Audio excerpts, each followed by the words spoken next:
हमने देखा कि अस्पताल के नाम पर यहाँ किसानों की जमीन छीनी जा रही है आदिवासियों की। कृषि मंत्री यहाँ उपस्थित है।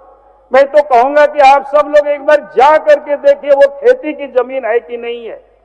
अस्पताल कोई बंजर भूमि में भी बन सकता है, 8-10 किलोमीटर हट करके भी बन सकता है, लेकिन वो गरीब आदिवासी बेचारा आज से नहीं लड़ रहा है, 56-57 से लड़ रहा है।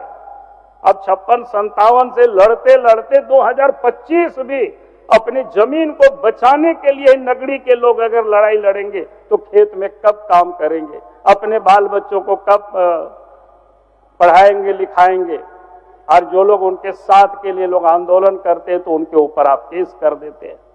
और ऐसे भी एक तो उनका कोई एक्वायर नहीं हुआ, अगर एक्वायर भी हुआ थोड़े देर के लिए मान लेते हैं तो 2013 का कानून क्या कहता है, जिस नाम से आपने एक्वायर किया अगर 5 साल तक उसके उपयोग में नहीं लाया गया तो किसानों को वापस कर देनी चाहिए।